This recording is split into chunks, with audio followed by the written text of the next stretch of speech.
আজকে শুনবেন রবীন্দ্রনাথ ঠাকুরের লেখা ছোট গল্প শাস্তি। প্রথম পরিচ্ছেদ।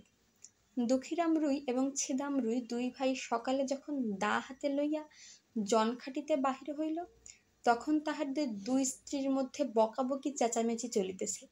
কিন্তু প্রকৃতির অন্যান্য নানাবিধ নিত্য কলরবের ন্যায় এই কলহ কোলাহল পাড়াশুদ্ধ লোকের অভ্যাস হইয়া গেছে। তীব্র কণ্ঠস্বর শুনিবা মাত্র লোকে পরস্পরকে বলে, ওই রে বাঁধিয়া গিয়াছে, অর্থাৎ যেমনটি আশা করা যায় ঠিক তেমনটি ঘটিয়াছে। আজও স্বভাবের নিয়মের কোনরূপ ব্যত্যয় হয় নাই। প্রভাতে পূর্ব দিকে সূর্য উঠিলে যেমন কেহ তাহার কারণ জিজ্ঞাসা করে না, তেমনি এই কুড়িদের বাড়িতে দুই জায়ের মধ্যে যখন একটা হৈ হৈ পড়িয়া যায়, তখন তাহার কারণও জিজ্ঞাসা করে না। তাহার কারণ নির্ণয়ের জন্য কাহারও কোনরূপ কৌতূহলের উদ্রেক হয় না। অবশ্যই এই কোন্দল আন্দোলন প্রতিবেশীদের অপেক্ষা দুই স্বামীকে বেশি স্পর্শ করিত সন্দেহ নাই, কিন্তু সেটা তাহারা কোনরূপ অসুবিধার মধ্যে গণ্য করিত না। তাহারা দুই ভাই যেন দীর্ঘ সংসার পথ একটা এক্কা গাড়িতে করিয়া চলিয়াছে। দুই দিকের দুই স্প্রিংবিহীন চাকার অবিশ্রাম ছড়ছড় খড়খড় শব্দটাকে জীবন রথযাত্রার একটা বিধিবিহিত নিয়মের মধ্যেই ধরিয়া লইয়াছে। বরঞ্চ ঘরে যেদিন কোনো শব্দমাত্র নাই, সমস্ত থমথম ছমছম করিতেছে, সেদিন একটা আসন্ন অনৈসর্গিক উপদ্রবের আশঙ্কা জন্মিত। সেদিন যে কখন কি হইবে তাহা কেহ হিসাব করিয়া বলিতে পারিত না। আমাদের গল্পের ঘটনা যেদিন আরম্ভ হইল, সেদিন সন্ধ্যার প্রাক্কালে দুই ভাই যখন জন খাটিয়া শ্রান্ত দেহে ঘরে ফিরিয়া আসিল, তখন দেখিল সমস্ত গৃহ গমগম করিতেছে। বাহিরে অত্যন্ত গুমট। দুই প্রহরের সময় খুব এক পশলা বৃষ্টি হইয়া গিয়াছে। এখনো চারিদিকে মেঘ জমিয়া আছে, বাতাসের লেশমাত্র নাই। বর্ষায় ঘরের চারিদিকে জঙ্গল এবং আগাছাগুলা অত্যন্ত বাড়িয়া উঠেছে। সেখান হইতে এবং জলমগ্ন পাটের ক্ষেত হইতে সিক্ত উদ্ভিজ্জের ঘন গন্ধবাষ্প চতুর্দিকে একটি নিশ্চল প্রাচীরের মতন জমাট হইয়া দাঁড়াইয়া আছে। গোয়ালের পশ্চাৎবর্তী ডোবার মধ্যে হইতে ভেক ডাকিতেছে এবং ঝিল্লিরবে সন্ধ্যার নিস্তব্ধ আকাশ একেবারে পরিপূর্ণ। অদূরে বর্ষার পদ্মা নবমেঘচ্ছায়ায় বড় স্থির ভয়ঙ্কর ভাব ধারণ করিয়া চলিয়াছে। শস্যক্ষেত্রের অধিকাংশই ভাঙিয়া লোকালয়ের কাছাকাছি আসিয়া পড়িয়াছে। এমনকি ভাঙনের ধারে দুই চারিটা আম কাঁঠালের শিকড় বাহির হইয়া দেখা যায়, যেন তাহাদের নিরুপায় মুষ্টির প্রসারিত আঙ্গুলিগুলি শূন্য একটা কিছু অন্তিম অবলম্বন আঁকড়াইয়া ধরিবার চেষ্টা করিতেছে। দুঃখীরাম এবং ছিদাম যেদিন জমিদারের কাছারি ঘরে কাজ করিতে গিয়েছিল, ওপারের চরে জলি ধান পাকিয়াছে। বর্ষার চর ভাসিয়া যাইবার পূর্বেই ধান কাটিয়া লইবার জন্য দেশের দরিদ্র লোক মাত্রেই কেহ বা নিজের ক্ষেতে, কেহ বা পাট খাটিতে নিযুক্ত হইয়াছে। কেবল কাছারি হইতে পেয়াদা আসিয়া এই দুই ভাইকে জবরদস্তি করিয়া ধরিয়া লইয়া গেল। কাছারি ঘরের চাল ভেদ করিয়া স্থানে স্থানে জল পড়িতেছিল, তাহাই সারিয়া দিতা এবং গোটা কতক ঝাঁপ নির্মাণ করিতে তাহারা সমস্ত দিন খাটিয়াছে। বাড়ি আসিতে পায় নাই, কাছারি হইতে কিঞ্চিৎ জলপান খাইয়াছে, তাহার মধ্যে বৃষ্টিতেও ভিজিতে হইয়াছে, উচিত মতন পাওনা মজুরিও পায় নাই, এবং তাহার পরিবর্তে যে সকল অন্যায় কটু কথা শুনিতে হইয়াছে, সে তাহাদের পাওনার অতিরিক্ত।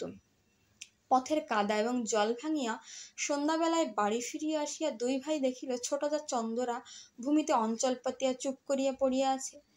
আজিকার এই মেঘলা দিনের মতন সেও মধ্যাহ্নে প্রচুর অশ্রুবর্ষণ পূর্বক সায়াহ্নের কাছাকাছি ক্ষান্ত দিয়া অত্যন্ত গুমট করিয়া আছে। আর বড়জা রাধা মুখটা মস্ত করিয়া দাওয়ায় বসিয়াছিল। তাহার 1.5 বৎসরের ছোট ছেলেটি কাঁদিতেছিল। দুই ভাই যখন প্রবেশ করিল, দেখিল উলঙ্গ শিশু প্রাঙ্গণের এক পার্শ্বে চিত হইয়া পড়িয়া ঘুমাইয়া আছে।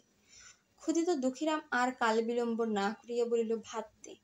বড় বউ বারুদের বস্তায় স্ফুলিঙ্গপাতের মতন এক মুহূর্তেই তীব্র কণ্ঠস্বর আকাশ পরিমাণ করিয়া উঠিল। ভাত কোথায় যে ভাত দিব? তুই কি চাল দিয়া গিয়াছিলি? আমি কি নিজে রোজগার করিয়া আনিব? সারাদিনের শ্রান্তি ও লাঞ্ছনার পর অন্নহীন নিরানন্দ অন্ধকার ঘরে প্রজ্বলিত ক্ষুধা নলে গৃহিণীর রুক্ষ বচন, বিশেষত শেষ কথাটার গোপন কুৎসিত শ্লেষ, দুঃখীরামের হঠাৎ কেমন একেবারেই অসহ্য হইয়া উঠিল। ক্রুদ্ধ ব্যাঘ্রের ন্যায় গম্ভীর গর্জনে বলিয়া উঠিল, কি বললি? বলিয়া মুহূর্তের মধ্যে দা লইয়া কিছু না ভাবিয়া একেবারে স্ত্রীর মাথায় বসাইয়া দিল। রাধা তাহার ছোট জায়ের কোলের কাছে পড়িয়া গেল এবং মৃত্যু হইতেও মুহূর্তে বিলম্ব হইল না। চন্দ্রা রক্তসিক্ত বস্ত্রে কি হলো গো বলিয়া চিৎকার করিয়া উঠিল। ছিদাম তাহার মুখ চাপিয়া ধরিল। দুঃখীরাম দা ফেলিয়া মুখে হাত দিয়া হতবুদ্ধির মতন ভূমিতে বসিয়া পড়িল। ছেলেটা জাগিয়া উঠিয়া ভয়ে চিৎকার করিয়া কাঁদিতে লাগিল। বাহির তখন পরিপূর্ণ শান্ত। রাখাল বালক গরু লইয়া গ্রামে ফিরিয়া আসিতেছে। পরপারের চরে যাহারা নতুন পক্ষ ধান কাটিতে গিয়াছিল, তাহারা ৫-৭ জনে এক একটি ছোট নৌকায় এবারে ফিরিয়া পরিশ্রমের পুরস্কার ২-৪ আটি ধান মাথায় লইয়া প্রায় সকলেই নিজ নিজ ঘরে আসিয়া পৌঁছাইয়াছে। চক্রবর্তীদের বাড়ির রামলোচন খুড়ো গ্রামের ডাকঘরে চিঠি দিয়া ঘরে ফিরিয়া নিশ্চিন্ত মনে চুপচাপ তামাক খাইতেছে।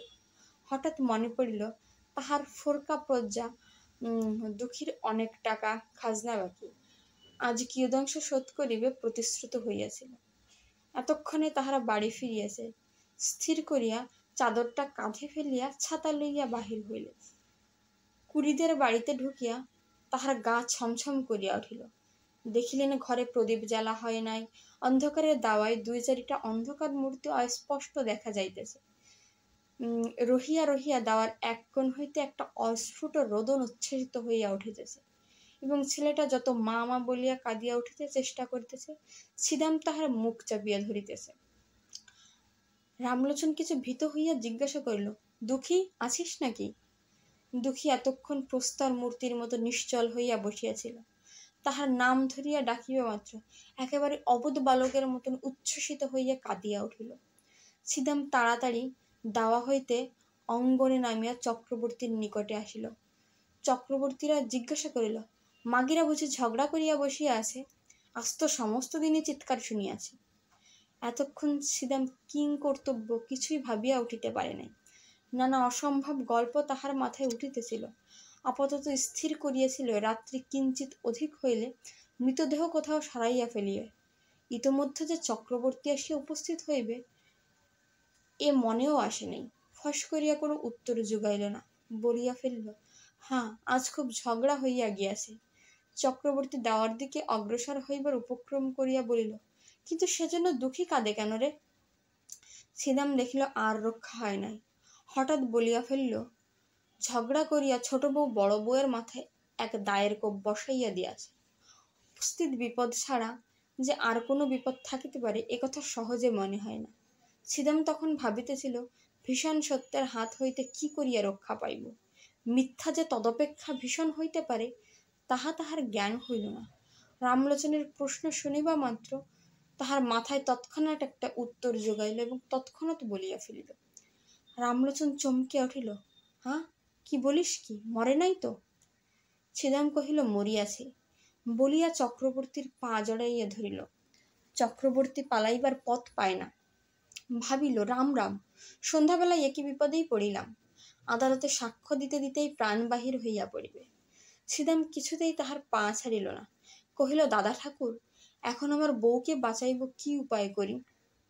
মামলা মোকদ্দমার পরামর্শে রামলোচন সমস্ত গ্রামের প্রধান মন্ত্রী ছিলেন। তিনি একটু ভাবিয়া বলিলেন, দেখ, ইহার এক উপায় আছে। তুই এখনই থানায় ছুটিয়া যা। বলকে তোর বড় ভাই দুঃখী সন্ধ্যাবেলায় ঘরে আসিয়া ভাত চাহিয়াছিল।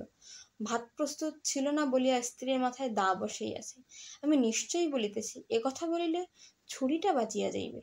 ছিদাম শুষ্ক কণ্ঠ হইয়া বলিল, ঠাকুর, বউ গেলে বউ পাইব, কিন্তু আমার ভাই ফাঁসি গেলে ভাই তো আর পাইব না। কিন্তু যখন নিজের স্ত্রীর নামে দোষারোপ করিয়াছিল তখন এ সকল কথা ভাবে নাই। তাড়াতাড়িতে একটা কাজ করিয়া ফেলিয়াছে। এখন অলক্ষিতভাবে মন আপনার পক্ষে যুক্তি এবং প্রবোধ সঞ্চয় করিতেছে। চক্রবর্তীও কথাটা যুক্তিসঙ্গত বোধ করিলেন। তবে যেমনটি ঘটিয়াছে তাই বলি, সকল দিক রক্ষা করা অসম্ভব, বলিয়া রামলোচন অবিলম্বে প্রস্থান করিল এবং দেখিতে দেখিতে গ্রামে রাষ্ট্র হইল যে কুড়িদের বাড়ির চন্দনা রাগারাগি করিয়া তাহার বড় জায়ের মাথায় দা বসাইয়া দিয়াছে। বাঁধ ভাঙিলে যেমন জল আসে, গ্রামের মধ্যে তেমনি হু হু শব্দে পুলিশ আসিয়া পড়িল। অপরাধী এবং নিরপরাধী সকলেই বিষম উদ্বিগ্ন হইয়া উঠিল। দ্বিতীয় পরিচ্ছেদ। ছিদাম ভাবিল, যে পথ কাটিয়া ফেলিয়াছে সেই পথেই চলিতে হইবে। সে চক্রবর্তীর কাছে নিজ মুখে এক কথা বলিয়া ফেলিয়াছে, সে কথা গা শুদ্ধ রাষ্ট্র হইয়া পড়িয়াছে। এখন আবার আরেকটা কিছু প্রকাশ হইয়া পড়িলে কি জানি কি হইবে, সে কিছুই ভাবিয়া পাইল না। মনে করিল কোনো মতে সে কথাটা রক্ষা করিয়া তাহার সহিত আর 5টা গল্প জুড়িয়া স্ত্রীকে রক্ষা করা ছাড়া আর কোনো পথ নাই। ছিদাম তাহার স্ত্রী চন্দরাকে অপরাধ নিজ কাঁধে লইবার জন্য অনুরোধ করিল। সে তো একেবারেই বজ্রাহত হইয়া গেল। ছিদাম তাহাকে আশ্বাস দিয়া কহিল, যাহা বলিতেছি তাই কর, তোর কোনো ভয় নাই, আমরা তোকে বাঁচাইয়া দেব। আশ্বাস দিল বটে, কিন্তু গলা শুকাইল, মুখ পাংশুবর্ণ হইয়া গেল। চন্দরার বয়স 17-18 অধিক হইবে না। মুখখানি হৃষ্টপুষ্ট, গোলগাল শরীরটি অনতিদীর্ঘ, আঁটোসাঁটো সুস্থ সবল। অঙ্গ প্রত্যঙ্গের মধ্যে এমন একটি সৌষ্ঠব আছে যে চলিতে ফিরিতে নড়িতে চড়িতে দেহের কোথাও যেন কিছু বাধে না। একখানি নূতন তৈরি নৌকার মতন বেশ ছোট এবং সুডল, অত্যন্ত সহজে সরে এবং তাহার কোথাও কোনো গ্রন্থি শিথিল হইয়া যায় না। পৃথিবীর সকল বিষয়েই তাহার একটা কৌতুক এবং কৌতূহল আছে। পাড়ায় গল্প করিতে যাইতে ভালোবাসে এবং কুম্ভককে ঘাটে যাইতে আসিতে 2 আঙ্গুলি দিয়া ঘোমটা ঈষৎ ফাঁকা করিয়া উজ্জ্বল চঞ্চল ঘনকৃষ্ণ চোখ দুটি দিয়া পথের মধ্যে দর্শনযোগ্য যাহা কিছু আছে সমস্ত দেখিয়া লয়। বড় বউ ছিল ইহার উল্টো, অত্যন্ত এলোমেলো, ঢিলে ঢালা, অগোছালো। মাথার কাপড়, কোলের শিশু, ঘরকন্যার কাজ কিছুই সে সামলাইতে পারিত না। হাতে বিশেষ একটা কিছু কাজও নাই, অথচ কোনো কালে যেন সে অবসর করিয়া উঠিতে পারে না। ছোট যা তাহাকে অধিক কিছু কথা বলিত না, মৃদুস্বরে 2-একটা তীক্ষ্ণ দংশন করিত, আর সে হাউ হাউ দাউ দাউ করিয়া রাগিয়া মাগিয়া বকিয়া ঝকিয়া সারা হইত এবং পাড়াশুদ্ধ অস্থির করিয়া তুলিত। এই 2 জুড়ি স্বামী স্ত্রীর মধ্যেও স্বভাবের একটা আশ্চর্য ঐক্য ছিল। দুঃখীরাম মানুষটা কিছু বৃহৎ আয়তনের, হাড়গুলা খুব চওড়া, নাসিকা খর্ব, 2টি চক্ষু এই দৃশ্যমান সংসারকে যেন ভালো করিয়া বোঝে না, অথচ ইহারকে কোনরূপ প্রশ্নও করিতে যায় না। এমন নিরীহ অথচ ভীষণ, এমন সবল অথচ নিরুপায় মানুষ অতি দুর্লভ। আর ছিদামকে একখানি চকচকে কালো পাথরকে কে যেন বহু যত্নে কুদিয়া গড়িয়া তুলিয়াছে, লেশমাত্র বাহুল্য বর্জিত এবং কোথাও যেন কিছু টোল খায় নাই। প্রত্যেক অঙ্গটি বলের সহিত নৈপুণ্যের সহিত মিশিয়া অত্যন্ত সম্পূর্ণতা লাভ করিয়াছে। নদীর উচ্চফাড় হইতে লাফাইয়া পড়ুক, লগি দিয়া নৌকা ঠেলুক, বাঁশ গাছে চড়িয়া বাছিয়া বাছিয়া কঞ্চি কাটিয়া আনো, সকল কাজেই তাহার একটা পরিমিত পরিপাট্য, একটি অবলীলাকৃত শোভা প্রকাশ পায়। বড় বড় কালো চুলে তেল দিয়া কপাল হইতে যত্নে আশ্রাইয়া তুলিয়া কাঁধে আনিয়া ফেলিয়াছে।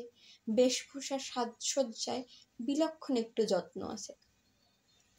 অপরাপর গ্রাম্য বধূদিগের সৌন্দর্যের প্রতি যদিও তাহার উদাসীন দৃষ্টি ছিল না এবং তাহাদের চক্ষে আপনাকে মনোরম করিয়া তুলিবার ইচ্ছাও তাহার যথেষ্ট ছিল, তবু ছিদাম তাহার যুবতী স্ত্রীকে একটু বিশেষ ভালোবাসিত। উভয়ে ঝগড়াও হইত, ভাবও হইত, কেহ কাহাকেও পরাস্ত করিতে পারিত না। আর একটি কারণে উভয়ের মধ্যে বন্ধন কিছু সুদৃঢ় ছিল।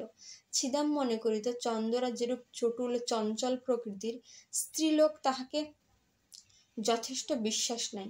আর চন্দরা মনে করিত আমার স্বামীটির চতুর্দিকেই দৃষ্টি, তাহাকে কিছু কষাকষি করিয়া না বুঝিলে কোনোদিন হাতছাড়া হইতে আটক নাই। উপস্থিত ঘটনা ঘটিবার কিছুকাল পূর্ব হইতে স্ত্রী পুরুষের মধ্যে ভারী একটা গোলযোগ চলিতেছিল। চন্দরা দেখিয়াছিল তাহার স্বামী কাজের ওজর করিয়া মাঝে মাঝে দূরে চলিয়া যায়, এমনকি 2-1 দিন অতীত করিয়া আসে, অথচ কিছু উপার্জন মাত্র করিয়া আনে না। লক্ষণ মন্দ দেখিয়া সেও কিছু বাড়াবাড়ি দেখাইতে লাগিল, যখন তখন ঘাটে যাইতে আরম্ভ করিল এবং পাড়া পর্যটন করিয়া আসিয়া কাশী মজুমদারের মেজ ছেলেটির প্রচুর ব্যাখ্যা করিতে লাগিল। ছিদামের দিন এবং রাত্রিগুলোর মধ্যে কে যেন বিষ মিশাইয়া দিল। কাজকর্মে কোথাও একদণ্ড গিয়া সুস্থির হইতে পারে না। একদিন ভাজকে আসিয়া ভারী ভৎসনা করিল। সে হাত নাড়িয়া ঝঙ্কার দিয়া অনুপস্থিত মৃত পিতাকে সম্বোধন করিয়া বলিল, ও মেয়ে ঝড়ের আগে ছোটে, উহাকে আমি সামলাইব? আমি জানি ও কোন দিন কি সর্বনাশ করিয়া বসিবে। চন্দরা পাশের ঘর হইতে আসিয়া আস্তে আস্তে কহিল, কেন দিদি, তোমার এত ভয় কিসের? এই দুই যায় বিষম দ্বন্দ্ব বাঁধিয়া গেল। ছিদাম চোখ পাকাইয়া বলল, এবারে যদি কখনো শুনি তুই একলা ঘাটে গিয়েছিস, তোর হাড় গুড়াইয়া দিব। চন্দরা বলল, তাহা হইলে তো হাড় জোড়াই, বলিয়া তৎক্ষণাৎ বাহির হইয়া যাইবার উপক্রম করিল। ছিদাম এক লম্ফে তাহার চুল ধরিয়া টানিয়া ঘরে পড়িয়া বাহির হইতে দ্বার রুদ্ধ করিয়া দিল। কর্মস্থান হইতে সন্ধ্যাবেলা ফিরিয়া আসিয়া দেখে ঘর খোলা, ঘরে কেহ নাই। চন্দরা 3টে গ্রাম ছাড়াইয়া একেবারে তাহার মামার বাড়ি গিয়া উপস্থিত হইয়াছে। ছিদাম সেখানে হইতে বহু কষ্টে অনেক সাধ্য সাধনায় তাকে ঘরে ফিরাইয়া আনিল, কিন্তু এবার পরাস্ত মানিল। দেখিল এক অঞ্জলি পারদকে মুষ্টির মধ্যে শক্ত করিয়া ধরা যেমন দুঃসাধ্য, এই মুষ্টিমেয় স্ত্রীটুকুকেও কঠিন করিয়া ধরিয়া রাখা তেমনি অসম্ভব। ও যেন 10 আঙ্গুলের ফাঁক দিয়া বাহির হইয়া পড়ে। আর কোনো জবরদস্তি করিল না, কিন্তু বড় অশান্তিতে বাস করিতে লাগিল। এই চঞ্চলা যুবতী স্ত্রীর প্রতি সদা শঙ্কিত ভালোবাসা উগ্র একটা বেদনার মতো বিষম টনটনে হইয়া উঠিল। এমনকি একবার মনে হইত, এ যদি মরিয়া যায় তবে আমি নিশ্চিন্ত হইয়া একটুখানি শান্তি লাভ করিতে পারি। মানুষের উপরে মানুষের যতটা ঈর্ষা হয়, যমের উপরে এতটা নহে। এমন সময় ঘরে সেই বিপদ ঘটিল। চন্দরাকে যখন তাহার স্বামী খুন স্বীকার করিয়া লইতে কহিল, সে স্তম্ভিত হইয়া চাহিয়া রহিল। তাহার কালো চক্ষু দুটি কালো অগ্নির ন্যায় নীরবে তাহার স্বামীকে দগ্ধ করিতে লাগিল। তাহার সমস্ত শরীর মন যেন ক্রমেই সংকুচিত হইয়া স্বামীর রাক্ষসের হাত হইতে বাহির হইতে আসিবার চেষ্টা করিতে লাগিল। তাহার সমস্ত অন্তরাত্মা একান্ত বিমুখ হইয়া দাঁড়াইল। ছিদাম আশ্বাস দিল, তোমার কিছু ভয় নাই, বলিয়া পুলিশের কাছে, ম্যাজিস্ট্রেটের কাছে কি বলিতে হইবে বারবার শিখাইয়া দিল। চন্দরা সে সমস্ত দীর্ঘ কাহিনী কিছুই শুনিল না, কাঠের মূর্তি হইয়া বসিয়া রহিল। সমস্ত কাজেই ছিদামের উপর দুঃখীরামের একমাত্র নির্ভর। ছিদাম যখন চন্দরার উপর দোষারোপ করিতে বলিল, দুঃখী বলিল, তাহা হলে বৌমার কি হবে? ছিদাম কহিল, উহাকে আমি বাঁচাইয়া দিব। বৃহতাকায় দুঃখীরাম নিশ্চিন্ত হইল। 3য় পরিচ্ছেদ। ছিদাম তাহার স্ত্রীকে শিখাইয়া দিয়াছিল যে, তুই বলিস বড়জা আমাকে বটি লইয়া মারিতে আসিয়াছিল, আমি তাহাকে দা লইয়া ঠেকাইতে গিয়া হঠাৎ কেমন করিয়া লাগিয়া গিয়েছে। এ সমস্তই রামলোচনের রচিত। ইহার অনুকূলে যে অলঙ্কার এবং প্রমাণ প্রয়োগের আবশ্যক, তাহাও সে বিস্তারিতভাবে ছিদামকে শিখাইয়াছিল। পুলিশ আসিয়া তদন্ত করিতে লাগিল। চন্দরাই যে তাহার বড়জাকে খুন করিয়াছে, গ্রামের সকল লোকের মনে এই বিশ্বাস বদ্ধমূল হইয়া গিয়াছে। সকল সাক্ষীর দ্বারাই সেইরূপ প্রমাণ হইল। পুলিশ যখন চন্দরাকে প্রশ্ন করিল, চন্দরা কহিল, হ্যাঁ, আমি খুন করিয়াছি। কেন খুন করিয়াছ? আমি তাহাকে দেখিতে পারিতাম না। কোনো বচসা হইয়াছিল? না। সে তোমাকে প্রথমে মারিতে আসিয়াছিল? না। তোমার প্রতি কোনো অত্যাচার করিয়াছিল? না। এইরূপ উত্তর শুনিয়া সকলে অবাক হইয়া গেল। ছিদাম তো একেবারে অস্থির হইয়া উঠিল। কহিল, উনি ঠিক কথা বলিতেছেন না। বড় বউ প্রথমে। দ্বারকা খুব এক তাড়া দিয়া তাহাকে থামাইয়া দিল। অবশেষে তাহাকে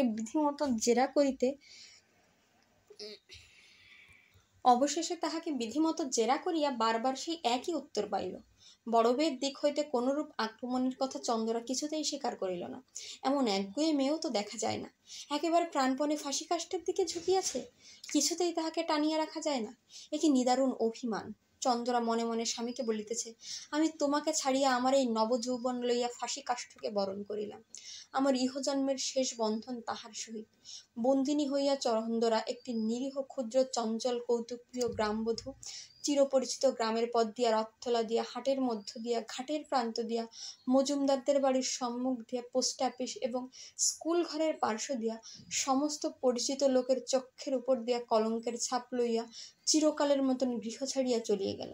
একবার ছেলে পিছন পিছন চলিল, এবং গ্রামের মেয়েরা, তাহার সৈসঙ্গাতরা, কেহ কেহ ঘোমটার ফাঁক দিয়া, কেহ দ্বারের প্রান্ত হইতে, কেহ বা গাছের আড়ালে দাঁড়াইয়া পুলিশ চালিত চন্দরাকে দেখিয়া লজ্জায়, ঘৃণায়, ভয়ে কণ্টকিত হইয়া উঠিল।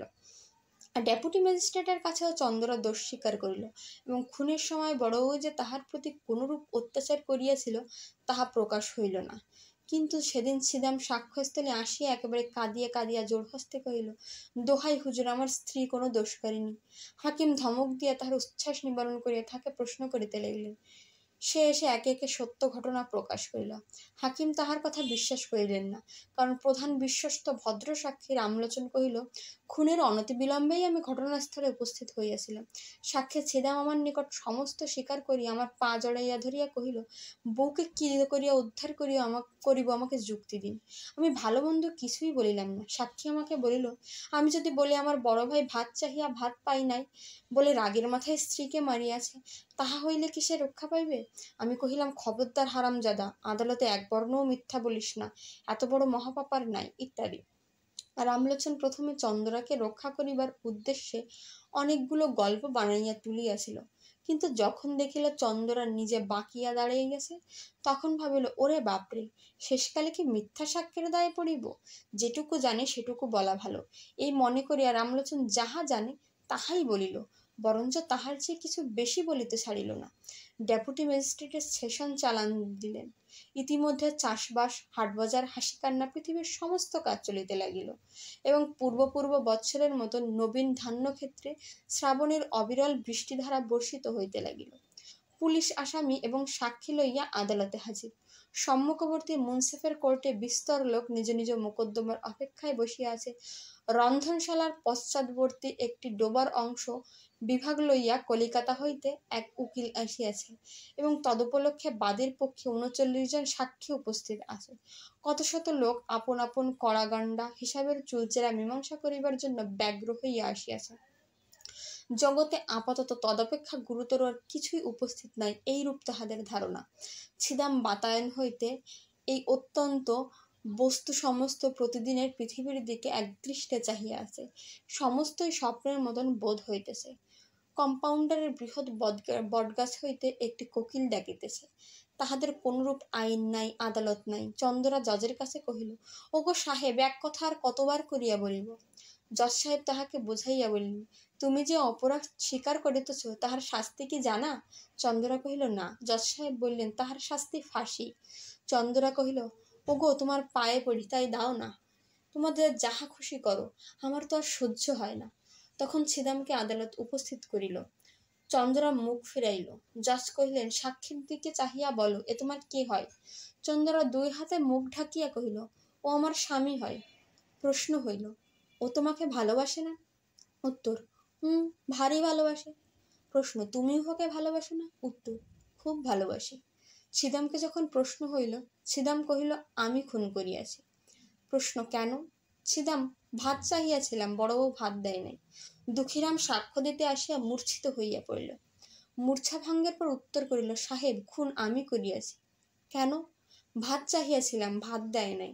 বিস্তর জেরা করিয়া এবং অন্যান্য সাক্ষ্য শুনিয়া জজ সাহেব স্পষ্ট বুঝিতে পারিলেন, ঘরের স্ত্রীলোককে ফাঁসির অপমান হইতে বাঁচাইবার জন্য ইহারা দুই ভাই অপরাধ স্বীকার করিতেছে। কিন্তু চন্দ্রা পুলিশ হইতে সেশন আদালত পর্যন্ত বারবার এক কথা বলিয়া আসিতেছে, তাহার কথার তিলমাত্র নড়চড় হয় নাই। দুইজন উকিল স্বেচ্ছা প্রবৃত্ত হইয়া তাহাকে প্রাণদণ্ড হইতে রক্ষা করিবার জন্য বিস্তর চেষ্টা করিয়াছে, কিন্তু অবশেষে তাহার নিকট পরাস্ত মানিয়াছে। যেদিন একরত্তি বয়সে একটি কালো ছোটখাটো মেয়ে তাহার গোলগাল মুখটি লইয়া খেলার পুতুল ফেলিয়া বাপের ঘর হইতে শ্বশুর ঘরে আসিল, সেদিন রাত্রে শুভলগ্নের সময় আজিকার দিনের কথা কে কল্পনা করিতে পারিত? তাহার বাপ মরিবার সময় এই বলিয়া নিশ্চিন্ত হইয়াছিল যে, যাহা হোক, আমার মেয়েটির একটি সদ্গতি করিয়া গেলাম। জেলখানায় ফাঁসির পূর্বে দয়ালু সিভিল সার্জন চন্দ্রাকে জিজ্ঞাসা করিল, কাহাকেও দেখিতে ইচ্ছে করে? চন্দ্রা কহিল, একবার আমার মাকে দেখিতে চাই। ডাক্তার কহিল, তোমার স্বামী তোমাকে দেখিতে চাই, তাহাকে ডাকিয়া আনিব? চন্দ্রা কহিল, মরণ